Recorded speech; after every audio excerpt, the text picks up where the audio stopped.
Welcome back into the Red Shirts Fantasy Football Podcast. Listeners, congratulations. You made it. It is Friday.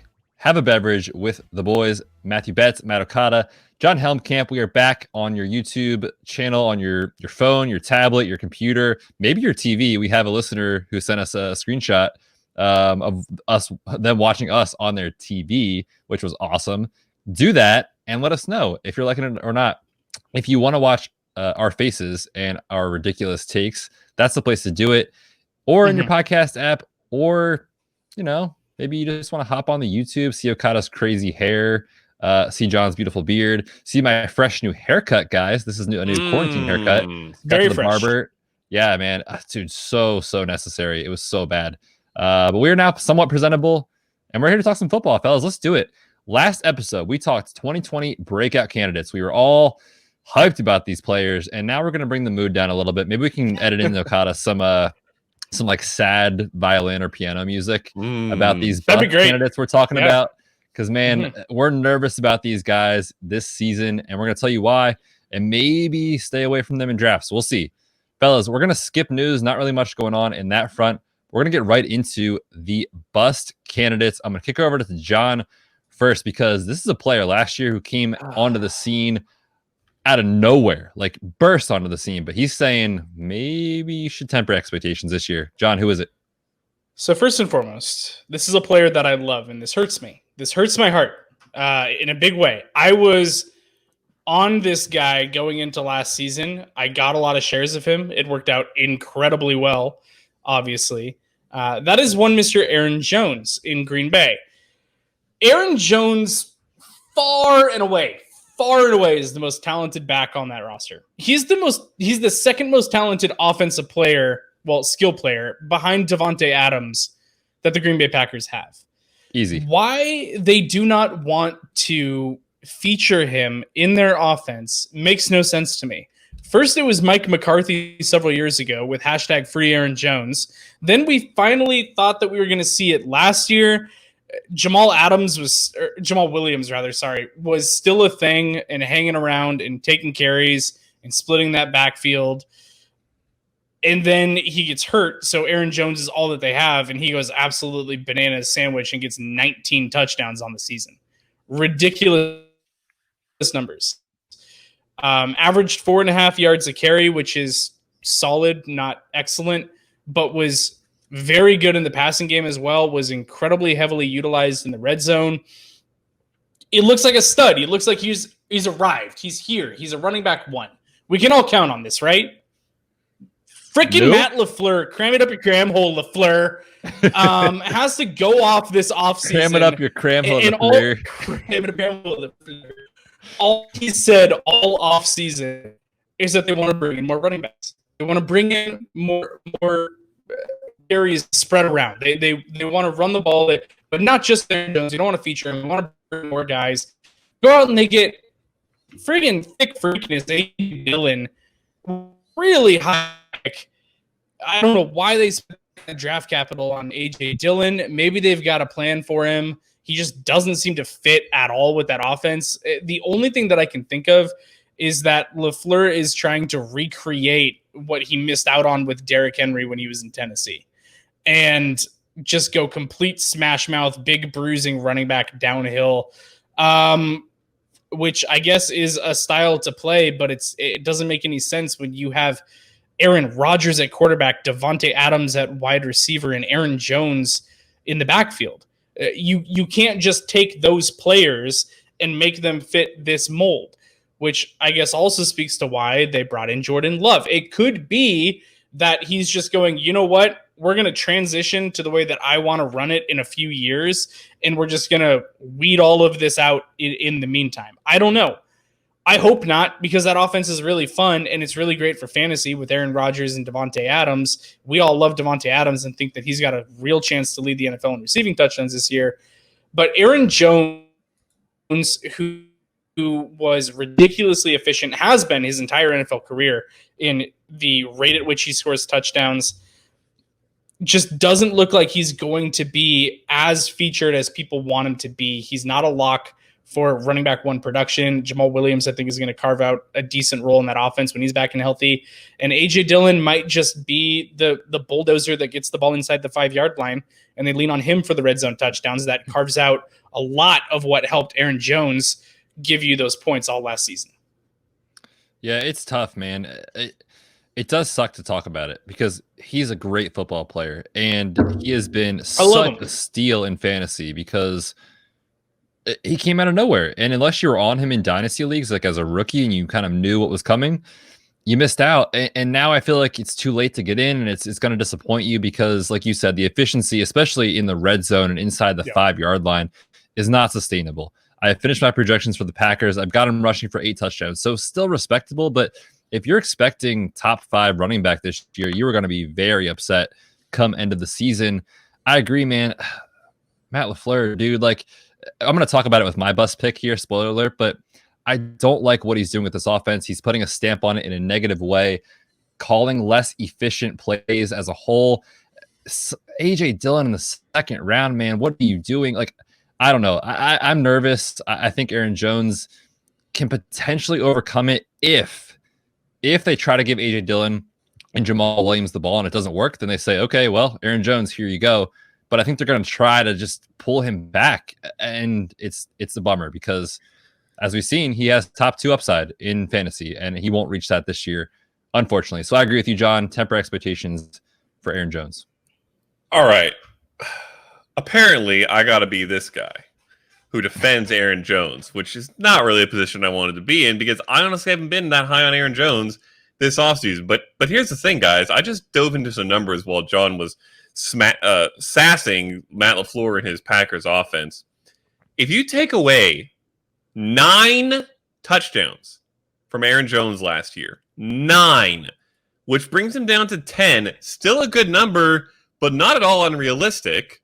Total scrimmage touchdowns. He finishes as the RB6 last year. Sorry, RB7, 1 spot behind Dalvin Cook.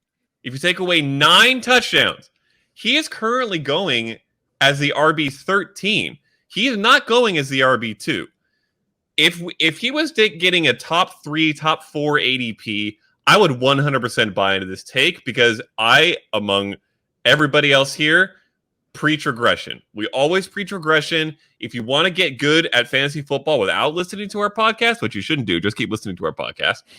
But the first place to look is for regression, and he is going to regress in the touchdown department. But if he regresses half his touchdowns, he still finishes as a top 7 running back last year, and he's not even getting drafted that high this year.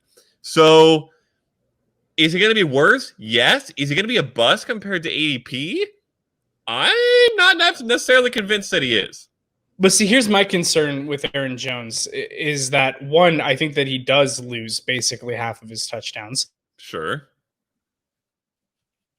But not only that, I think that he is out on the amount of carries that he sees on the season as well compared to last year, because the only reason that he was a featured back for a large part of the season was because Williams was out hurt. When Williams was there, they were splitting it pretty close, if I remember right. I don't have the numbers in front of me, but it feels like there were games when it was kind of a hot hand approach. It was like, we're going to put Williams out there for a whole series, it felt like, and just let him go. And if he's rolling, we're going to kind of leave him in for another series or half a series or whatever it might be. So I don't know that they are just dead set on being like, Aaron Jones is our number 1 running back, and we want to give him 18 carries and 4 targets a game. I don't think that he's going to get that consistent workload with Williams in the fold and now with A.J. Dillon. And even if A.J. Dillon just comes in and gets 6 carries a game, you're still carving into the potential opportunities for Aaron Jones, who's really a big play threat. Like, those opportunities take out opportunities for him to snap off like a 20-yard touchdown or something along those lines. You limit his upside and his ability to stay on the field, and I have a hard time seeing him finishing as a running back 1 at all. Like, it's going to be tough. I would love if he did, because I love Aaron Jones, but I think it just doesn't look good for me. I don't know. I would love to be wrong. I would love for Aaron Jones to finish as a solid RB1, because guess what? I've got him on a couple dynasty rosters, and I'm just going to hold him and see what happens. but I don't love it. I don't love the way Lafleur is taking this offense. It's really concerning, that and all the animosity between what they did by taking Jordan Love. Aaron Rodgers is pissed. It's just things are not good in Green Bay right now, and it concerns me. Yeah, I think that's a great point too, John. Like we always talk about in fantasy, like we're trying to project certain players and targets, rush attempts, etc., which we're working on our projections behind the scenes. And part of what you have to factor in is coaching. And is the coaching staff going to put these players in optimal positions to succeed? I don't think they will. I have concerns about Matt LaFleur as a head coach. I'm not convinced last year was real. Like, I think that was the most fluky 13-3 season we'll see in a while. Their defense is very good. Their defensive front, especially. Yeah. Yeah, they're very good. That front is very good. But I mean, the offense in general, I just have major regression coming for this team. I'm going to talk about it in a second with Aaron Rodgers. I'm so nervous about the Packers offense outside of Davante Adams, including Aaron Jones. And the one thing I just want to mention real quick before we kind of move on too, you talked about the ADP Okada, and it's a great point because RB13, like, yeah, I'll take a shot at RB13, but the wide receivers going around him right now at FFPC ADP, 100 times out of 100 times, I want those players. Julio Jones, one pick ahead of Aaron Jones. Oh my gosh. See, that's just annoying. Why is Julio Jones going there and ruining all of our drafts? I know. You can't not take him. Nope. By the way, I've done like 10 best balls. Dude, I'm taking Julio in every one. He's a value in the second round. So Chris Godwin right behind Aaron Jones. Oh my gosh. Mike Evans not that far behind, 3 spots. I would take Kenny Golladay ahead of him. I would take, let me see here. What about, this one's interesting. What about Todd Gurley? He's going 2 spots behind him as far as running backs. No, Aaron Jones is everything Todd Gurley can be, but healthy. I agree. But I would just say, like, the wide receivers around him, that's the issue for me. It's true. I can't not take those wide receivers ahead of him, and so I probably won't own him a lot this year if ADP stays the way it is, which is kind of a bummer. But at RB13 price, I don't think it's that bad. Wide receivers factoring in, it's a little bit of a concern. I agree, though. Regression is coming for Aaron Jones. And let's keep it with the Packers, guys, from one Aaron to another. And let's just double down on cram it up your cram hole, Lafleur. Like, honestly. Cram it up your cram hole, Lafleur. I mean, we talked about it so many times after the draft. The worst draft, by far, in the entire NFL goes to the Packers. So bad. Aaron Rodgers, I agree with you guys, is going to come out and say, screw all y'all, like, I'm still here. But when Allen Lazard is your wide receiver 2, I mean, you could argue he's the weakest wide receiver 2 in the NFL. And it's not against Allen Lazard. Like, he's a good 3. Like, he's fine for what he is. But now you get him with Jace Sternberger, who literally had like 2 catches last year. I mean, I don't know how Aaron Rodgers is going to be fantasy relevant on a one quarterback level. I don't know. We're talking about things that we're seeing. He's taking less risky throws, which for fantasy, we like. Like, who cares about interceptions, right? Look at Jameis Winston. He's not taking risky throws. He's not rushing. He now has very questionable pass catchers. He has a coach who has talked all about the run game and invested a 2nd-round pick in A.J. Dillon, arguably the worst pick in the draft. I mean, I have serious concerns. And you guys, we were texting about it the other night. Now, listeners, I had some tequila in me. But I had said to the fellas, I think Teddy Bridgewater could outscore Aaron Rodgers. And now I'm not going to say that happens because I was a little questionable. Okada and I... But the fact that I even went there, tells you how nervous I am about Aaron Rodgers. I don't think he finishes inside the top 15 this year. I am fading Aaron Rodgers everywhere possible. Wow. Everywhere. Okay. Y'all need to get your head out of your cheese, or apparently put it into your cheese, because you're trashing the Packers for no apparent reason. Listen, we have no reason. When Matt LaFleur came in last year, we said, hey, let's draft Aaron Jones because Matt LaFleur is a guy who's going to support running backs because of where he came from. What happens? Aaron Jones is the RB2. Now we're in the 2nd year of LaFleur. You're telling me you don't want him. Meanwhile, Aaron Rodgers finishes as the quarterback 9 last year. Quarterback 9 with 26 touchdowns on a 4.6% touchdown rate. This is a guy who has a 6% touchdown rate in his career and had stretches where every single year he was 5.5 plus and has set records in that category. When you want to talk about regression, I do not think it's very likely that pissed off Aaron Rodgers, throws 25 touchdowns again, which he's done each of the last 2 years. So granted, it's strange, and it's not a 1-year thing. It's a 2-year thing at this point. But it's Aaron Rodgers, okay? 2 years ago, we were talking about, everybody was still trying to make the argument. I wish you guys were watching on YouTube if you're not, because I'm waving a pen around like a mad teacher. Poke my eye out. I just shake my head no. We were arguing about him. If you're not watching on YouTube, you're doing it wrong. You're not watching on YouTube. You're doing it wrong, man. Get on YouTube. Hit that subscribe button, man. Listen, this guy was in the conversation for greatest of all time just a couple years ago. He's had a couple down years. We have all said that we think a fire is going to be lit under his butt, and he was the quarterback 9 last year. And now you're telling me he's going to be outside the top 15 in a more grumpy fashion with the same weapons? No! Worse weapon. Poppycock. What do you mean? He's got the same guys. Well, they signed Devin Funchess. You mean they lost Geronimo Allison? Oh, no. What are we going to do? Oh, my gosh. That's the first true thing you've said. Devin Funchess makes it worse. Just kidding. No, last year he had Davante Adams and diddly squat. This year he's got Davante Adams and diddly squat, but he's got a fire under his butt. Y'all are crazy. The Packers are going to be good this year. If their defense regressed a little bit because it was elite last year, it's going to put more on Aaron Rodgers. Besides the fact he's already got the Jordan Love fire, I don't see there's a way he's outside the top 15. We got to put it on the sheet. Even the top 12. Okada, stop with the y'all and lumping me in with Betz when I haven't even talked yet about Aaron Rodgers. I talked about Aaron Jones. I have not commented on Aaron Rodgers. You talked about the offense progressing. Yes, I do not like the offense. I am on record as saying on this podcast as well that Aaron Rodgers is going to have a fire under his butt, and that Davante Adams has a good chance to lead the league in touchdown receptions. I think that could absolutely happen. I'm not with Betz on the. I don't know her right now.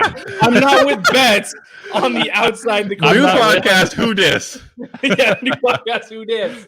I'm not with him right now. I do think that he's a quarterback 1. I have several shares of him. I think he's going to have a fire under his butt, and he's not going to care who he's thrown to. Oh, and by the way, he has hyped up Lazard this offseason. He has made multiple comments about Allen Lazard and how he liked him and trusted him last season, and that he's put in good work and he's excited for what he brings this year. So I think Allen Lazard could be a very, very sneaky late dart throw in your leagues. He's worth the flyer. You know what I mean? He's essentially free. Take the chance. But my concern is with the offense as a whole. I am concerned about the offense and about Aaron Jones' opportunities that he's going to have. He's not going to have as many red zone opportunities, and he might see less carries. So that concerns me. I'm still fine with Aaron Rodgers. I do think the offense as a whole is probably going to take a little bit of a step back because I think Lafleur is trying to put more and more of a hammer on, we're just going to run it down your throat with makes no sense at all for the weapons that he has. Going to cram it up their cram hole. Cram it up their cram hole every single week. But yeah, I still think that Aaron Rodgers is a quarterback 1. Yeah, listen. For two more seasons, probably. The Packers were right in the middle of the league last year in points per game, and we just talked about, and actually all agreed in this sense, on Aaron Jones losing. They have the same name. It's hard for me to tell. 9 touchdowns. Unless they finish as a bottom half offense, those touchdowns are going to Aaron Rodgers. Betz, shame on you. Hey man, it's going on the sheet. Like, I've talked about the coaching. What is it? What is the mark? What are we doing here? We're doing touchdowns. Are we doing quarterback finish? No. Quarterback finish in season long. Quarterback 14.5. Oh, jeez. Under. That's around his ADP, so I don't think that's crazy. Right. That's why I agree. He is a screaming value right now. Give me Aaron Rodgers as my quarterback late in drafts. Easy. If you're doing startups, which I've been known to do a couple, there are so many wide receivers that I want that I'm taking like 3 wide receivers in the top 5 rounds. And then Aaron Rodgers is normally like sitting there available for me to pick up. So He's a great in a super flex. Yeah, in a super flex startup. He's a great value. Smash those wide receivers and running backs early. Wait on the quarterback. It just works every year. Agree to disagree. All right, boys, let's move on. Okada, hit me with your first bust candidate this year. All right. Well, I'm going to have to pick up the slack here because you guys have put out some doo-doo bust calls. So let's go with something just purely inarguable. All right. I'm going to ask you guys a question. I like to start things off with questions sometimes, as I'm sure you know. Which of these two running backs would you prefer? Running back 1, 18.9 fantasy points per game and RB5. Ooh. Spicy. Or running back 2, 13 fantasy points per game, RB23. Can I phone a friend? Decision. Yes, you may phone John. John, who are we going to take on this one? It's a very difficult question to answer. Honestly, I'm really wavering on this one, but I think we got to go with the first option. All right, I agree. Let's go with A. All right, I think you guys both made the right choice. Running back 1 is Nick Chubb in the Browns offense last year before the return of Kareem Hunt. Running back 2 is Nick Chubb in the Browns offense last year after the return of Kareem Hunt. And it was basically half the season, so we got a nice chunky sample size of both. Listen, guys, do not draft Nick Chubb where he is going. Is he an incredibly talented running back? Yes. Is he probably going to have more than 1,000 rushing yards? Yes. Is he probably going to lead that team in running back fantasy points? Yes. Is he going to be a top 12 running back? Or where is he getting drafted, Betz? I feel like it's probably top 8.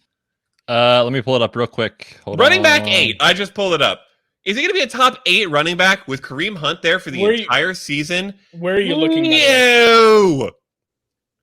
John, are you aware that your video is off? You are a floating white circle. I was not aware of that. Okay. Hold on. You look good. Thanks, buddy. Lost some weight. Listen, Nick Chubb is possibly the most likely to bust running back pick going in the top 12 among running backs right now. In fact, it's not even possibly. It is definitely. Kareem Hunt is way too good. He is way too talented and way too good at what he does specifically for Nick Chubb to be a top-end RB1 or even, in my opinion, to be an RB1 at all. Hence, RB23. That's what he was over the last 8 weeks of the season with Kareem Hunt back in tow. It is simple science, guys. It is simple math. Kareem Hunt plus Nick Chubb equals do not draft Nick Chubb. Bust. Where are you getting your ADPs, by the way, so that we're all on the same page? FFPC ADP, which links to 4for4. Betz, is that what you're using too? Yeah. Yeah. I found it to be more accurate than Fantasy Football Calculator or Fantasy Pros right now. Okay, yeah, there's one looking at the same thing you are. And these are definitely a little bit more accurate because, like we said, people are paying for this. So mock drafts, people do all sorts of weird stuff. Like we took 3 wide receivers just to see what happened. So you can't really rely on a lot of that stuff. So people are paying for these. So let's count that as a factor. So Okada, man, those are great points. It's scary when you look at the splits. They are night and day. You can't argue it. It is bad. It is really, really bad. And you felt that if you were an owner of Nick Chubb last year, right? We talked about it all August. We said, man, draft him. You can't plan for the future. You have to win now because these wins matter for fantasy playoffs. Take him now, reap the benefits for the first 8 weeks, and we'll see what happens. We saw what happened. It was Kareem Hunt who came in and took a lot away. But I'm going to say one thing to this point. That was Freddie Kitchens. Things are different. This is Kevin Stefanski. I could see a scenario where Nick Chubb gets pretty much the same number of attempts, same number of targets, et cetera, that he saw last year.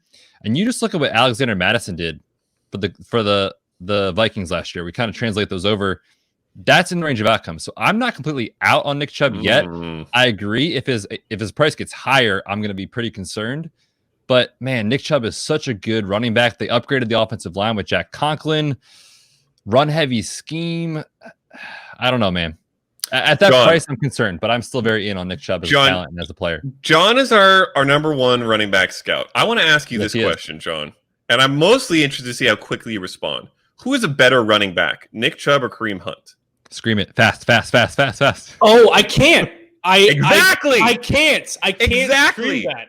No matter what answer you I'm come gonna up with, this I'm is gonna the point. give the edge to Nick Chubb, but it's not just like I can't. Kareem Hunt is a very talented running back. So we saw what he good. could do in a lead role when he was in Kansas City. He's good. He's really good, and he's a way better pass catcher than Nick Chubb is as well. So that to me, like I've been on the same train as Okada on fade Nick Chubb, fade Nick Chubb, fade Nick Chubb all offseason, because we've already talked about this several times over this offseason, but it only continues to get more true. They are not going to be able to get both guys on the field at the same time very much if Stefanski brings a majority of the same scheme that he ran in Minnesota. So, and Kareem Hunt is too good to leave on the sideline. He's going to get on the field. He's going to be the one that gets a majority of the passing work, which I think is going to carve down Chubb's upside there quite a bit from what he posted last season. I don't think that Chubb finishes as low as where Okada was saying his split was second half of last season. But I still don't think that he's going to be a running back 1. I think if he finishes somewhere between like running back 16 and 20, I wouldn't be surprised. Last pod, I gave a call on Kyler Murray. I said it was more likely that Kyler finishes ahead of Lamar Jackson than that Lamar Jackson finishes as the number 1. Nick Chubb finishes a running back 7 last year. It is more likely that Kareem Hunt finishes ahead of Nick Chubb in fantasy than that Nick Chubb finishes a top 7 running back. Yeah, I'm with it. Don't draft him, guys. Yeah, I'm with that for sure. Betz isn't with it. I'm not. Kareem Hunt was so good. What more do you want, You, me. Man, I don't know. Like, is that in the range of outcomes? Yeah, for sure. But look at look at what the team is doing. The team is saying, I want to run the ball. Kareem Hunt can catch all the passes, but and run the ball. He can, but is he going to get 150 carries? I don't know. I know Nick Chubb is going to get 225 at least. I know for sure he's not going to tie Christian McCaffrey for the most rush attempts inside the 10-yard line and only get 4 rushing touchdowns. It's not happening this year. He is going to find the end zone often, and we've talked about this Browns offense as saying we're in on the bounce back. If they're going to get inside close to the 10, it's not Kareem Hunt. It's going to be Nick Chubb, and I'm not saying I want to count on that week to week. I'm not saying that I'm going to be like, oh, sweet, another 2-yard rush. Here we go. But I'm just saying, looking at the outcomes, Nick Chubb is still going to finish as an RB1. Do I want to take him as running back 8? No, I don't. I want to take him as like running back 11, 12, 13, 14, but it's not happening for ADP. So at the draft position, I kind of agree. I'm a little worried about the capital you have to invest, but to come down to like the end of the year, I think he could still be a running back 1 and still be good for fantasy. You guys are just so in on Kareem Hunt, and I just have question marks with the dude. Like how committed are they to him? How committed is he to football? We've seen off the field stuff, and now most recently this past offseason. I don't know, man. I don't know. I'm in on Nick Chubb. It sounds like I'm alone, but that's fine. How in on him are you? I haven't finished my ranks yet, but I would say like off the top of my head, I would probably have him come in at like 10 or 11, somewhere around there. Okay. Well, I don't know if you can get him if you like him there, but right, that's what I'm saying. I agree there, that ADP is a concern, yeah. but I don't think it's going to be quite as bad as what you're saying. All right, boys. This is a great discussion. Let's pause for a second. Talking about fantasy football is probably like one of my favorite things out there. And if you want to talk fantasy football with us, fellas, you got to get the people in Patreon, man. Patreon.com/redshirtspod is the place to go. We are working this offseason on putting together some really good stuff for you guys. We have draft day essentials. John is pointing at the ticker going across the bottom of the YouTube screen, showing you where to go on the URL. Looking at our draft day essentials, we're going to look at ADP as a team and say, these are the guys we're targeting. These are the guys we're staying away from. I'm going to put out my do not draft list from an injury perspective. We're going to have DFS content, sports betting content, all sorts of good stuff for you guys at patreon.com/redshirtspod. Check it out. And the best part about it is, guys, you support the show. You get in that Slack channel. We're talking with our guys in the Slack channel every single day, just trade questions. In season, it's waiver wire advice. It's start sit questions. You can't get that type of access to fantasy analysts anywhere. You can't do it. It's just so difficult. And in season, the DMs fill up. We can't respond to everyone. This is the way to reach us. Check out patreon.com/redshirtspod. All right, John, back to you, man. Hit us with your second bust candidate here for the 2020 season. Yeah. I talk about a receiver who is still surprisingly young. He's only 25 years old. It feels like he's in the league forever already.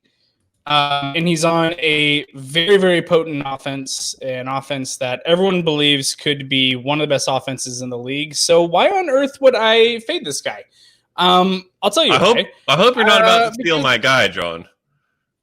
Oh, am I? Did we already do it? Did we already do it? Oh, you already did. Perfect. Okay. I told you I was gonna. Listen, I'll take over. You go pick a new one, and I'll take over because we have the same thoughts. Be that way. Yeah. Be that way. Get out of here. Be Listen, that way. peek behind the curtain for the Red Shirt listeners. We have a show doc that Betz usually sets up and asks us to text in advance the players that we want to grab for these segments. And I grabbed Amari Cooper right out of the gate.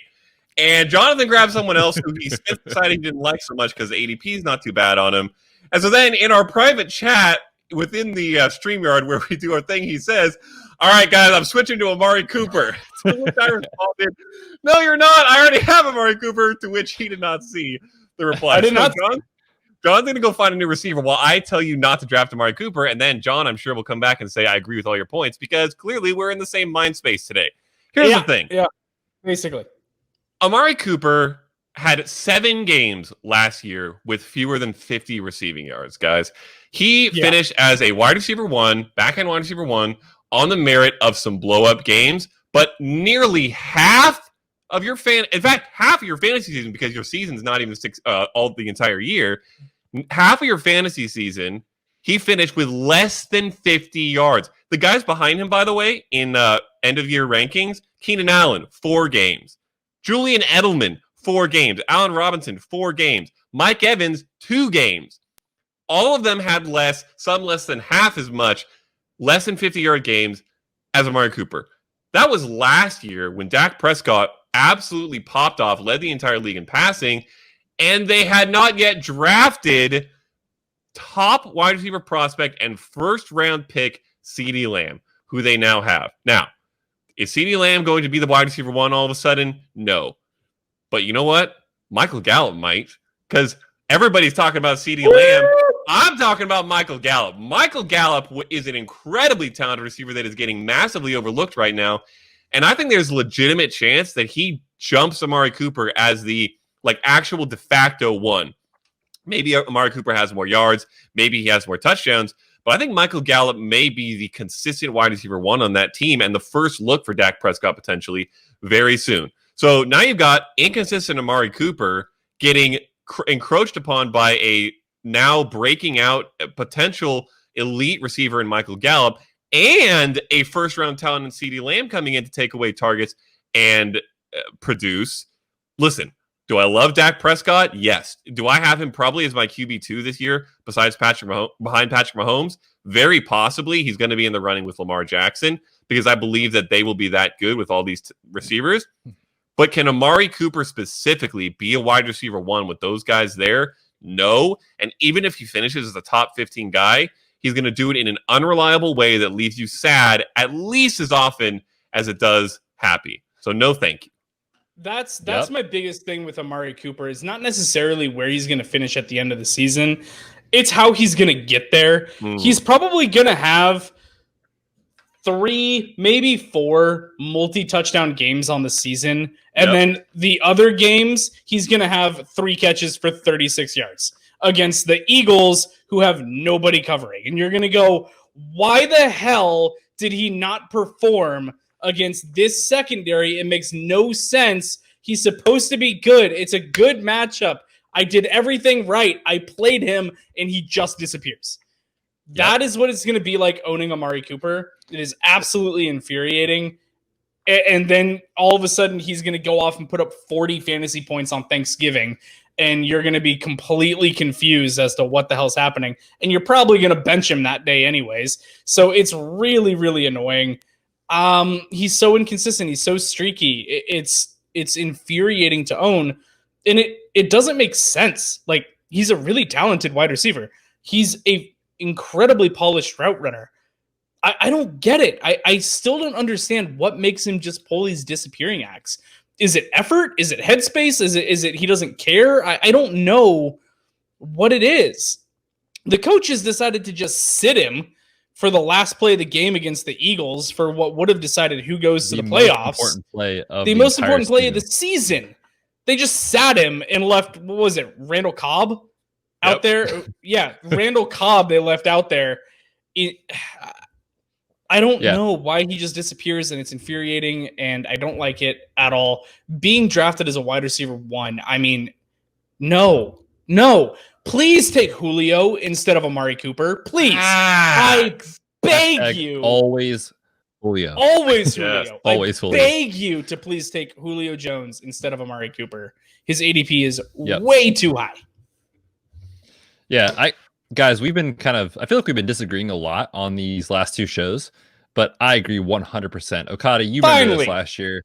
We did a show with Jason Moore. Shout out to the fantasy footballers. And we said, Jason's he's a big food guy. Let's do a fun food comps.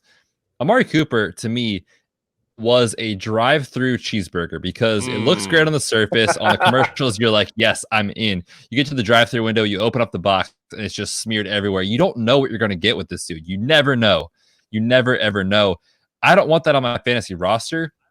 And for me, I'm not drafting him. It's for that reason. I'm going to rank him as a wide receiver 1 because potentially he'll finish there. Doesn't mean I would draft him there. And, he's the perfect best ball player. Like you guys said, he's up, he's down. I hate the inconsistencies. So I'm with you guys in that aspect. For me, totally agree. He's going to bust this year. I won't draft him anywhere at all. All right, fellas, let's kick it over to John. We're going to talk about another wide receiver here. Yeah. Apparently, he tried to steal Amari Cooper, but who you got for the second option? I did. So here's what I'm going to do. I'm going to just change. I'm going to start exactly how I started with Amari Cooper. Here's a wide receiver who plays on what they are going to expect to be one of the best offenses in the NFL. Incredibly potent. He's only 26 years old, so he's only 1 year older than Amari Cooper. So why on earth would I call him a bust? Wide receiver Mike Evans for Tampa Bay is ridiculously consistent. What is it? 6 straight 1,000-yard seasons, I think it is. He's been great. He's been absolutely phenomenal since coming into the league. Very consistent, high production. I love him. I like Mike Evans a lot. He's been doing that with Jameis YOLO Winston. And now Tampa Bay is coming to town. Tampa Bay. Yeah, I'm getting all jumbled with the TBs. Tom Brady is coming to town to Tampa Bay to be the quarterback there. I still like Tampa Bay in this offense. I still think that that Tom Brady is going to sustain that. I think there's going to be great production there. But Mike Evans being drafted as the wide receiver 7. Yikes. I like Chris Godwin maybe around those numbers. And I think that Mike Evans has a chance to finish as a wide receiver 1, maybe as a wide receiver, like around wide receiver 12. I think it's more likely that he's a really, really great high-end wide receiver 2, potentially a little bit lower than that. Going at wide receiver 7, here's the wide receivers going behind him. Kenny Golladay. I think I'd prefer Kenny Golladay over Mike Evans. Amari Cooper, we're both out on there. Odell Beckham Jr., DJ Moore, Juju Smith-Schuster, AJ Brown. Cooper Kupp is down the list. Robert Woods. There's other wide receivers there that I think have just as much upside and maybe a higher floor than what Mike Evans is going to have in this offense. I think it's going to be the Chris Godwin show, and Evans takes just a slight backseat as the 2 on this team going forward. Drafting him as the wide receiver 7, you're talking about someone that's going at pick 25-ish? 25-ish, yeah, at 25th Second, overall. third turn. Yeah, the second, third turn. I don't hate it there necessarily, but at the wide receiver 7, again, Chris Godwin is going right in front of him. They're going 1-2. They're going at wide receiver 6 and wide receiver 7. Chris Godwin going at 21st overall. Mike Evans going at 25th. So for me, I don't think that he's going to have the same volume that what we've seen in the past. This is not going to be an offense that throws it as much as we saw with Jameis Winston. So I think that his production is going to come down and be a great asset for your fantasy team.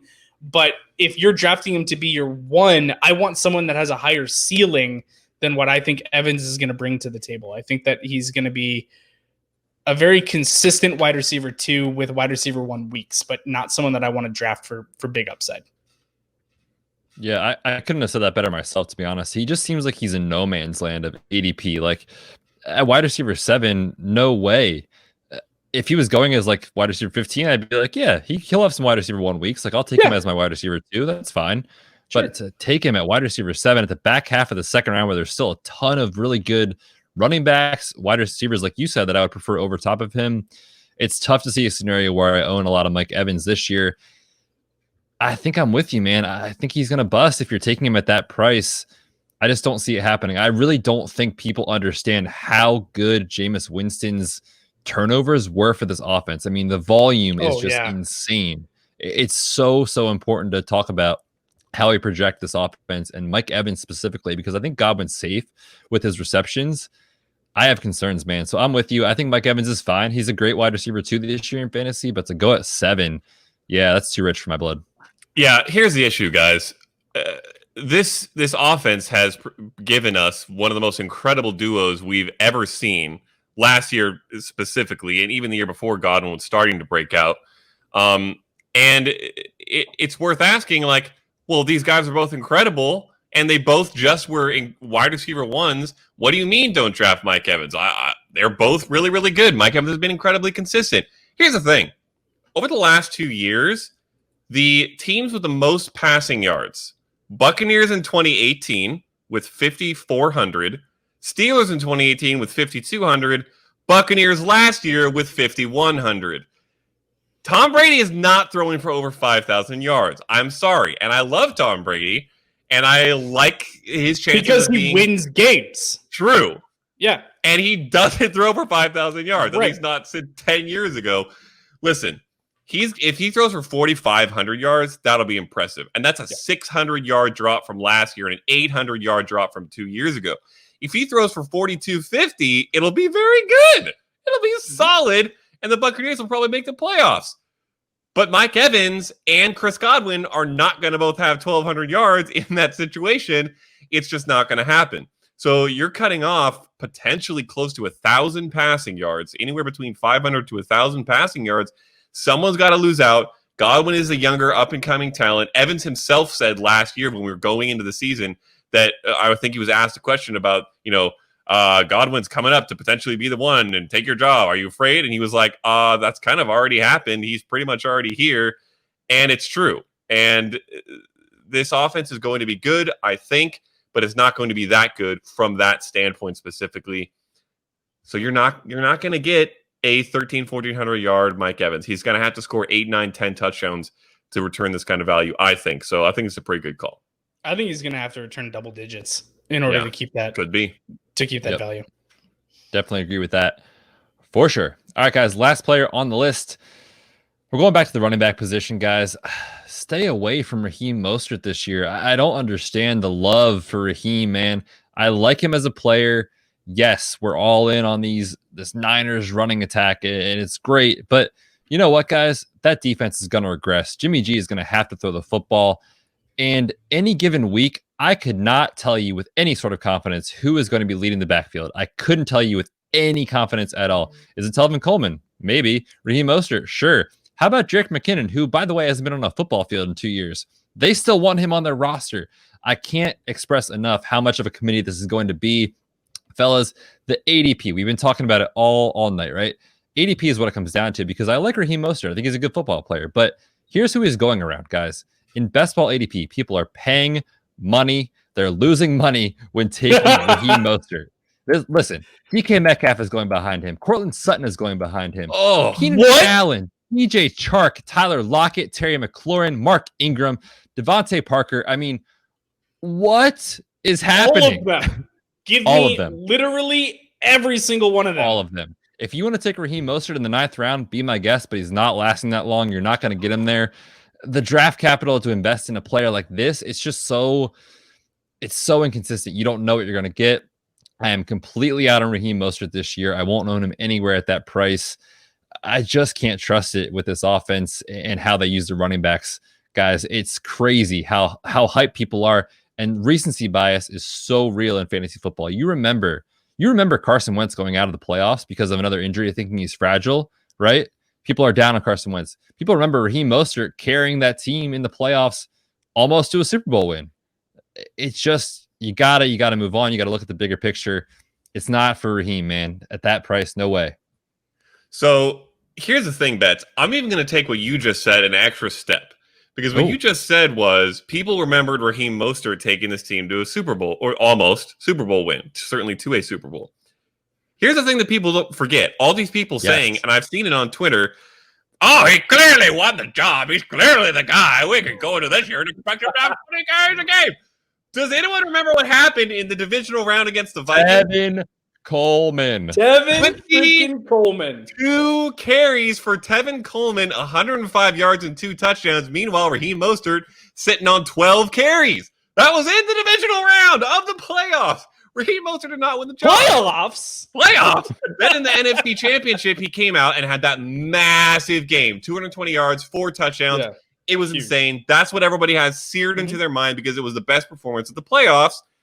Super Bowl, 12 carries, 58 yards.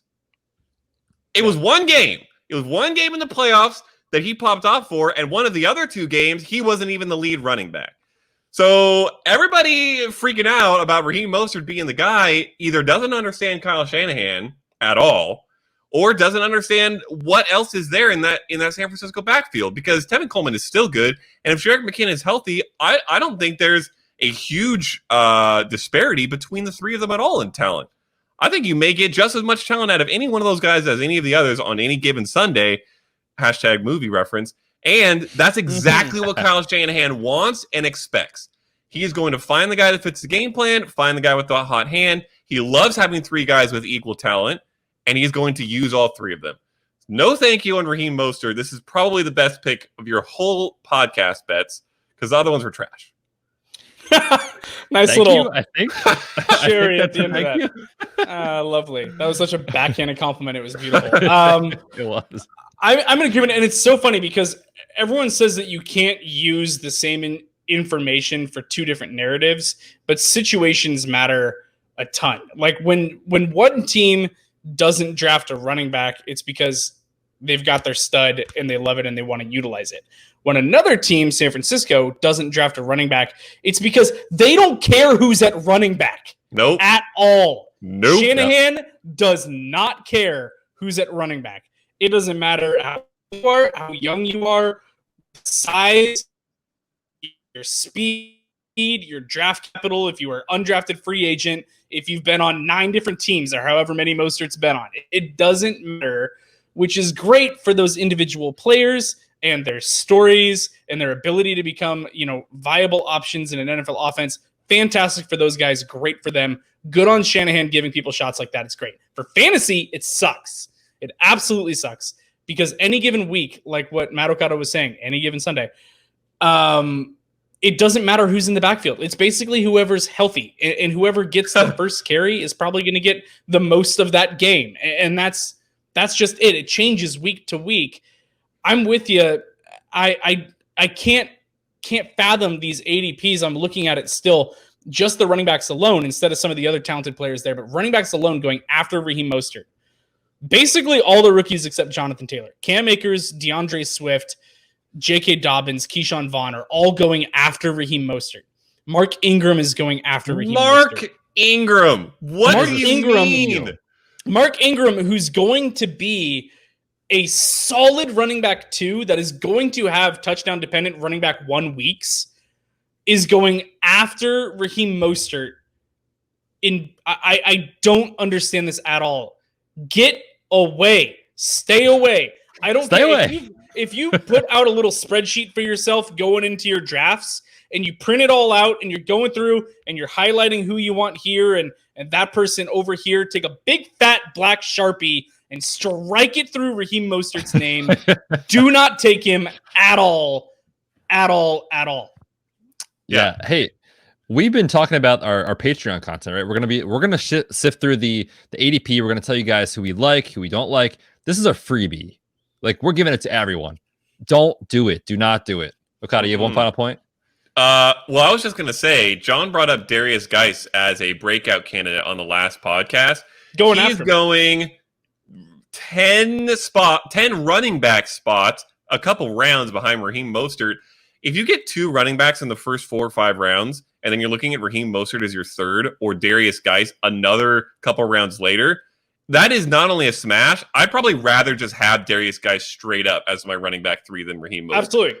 Because he's got the upside, and Mostert is not going to be a bell cow. There is no chance. No.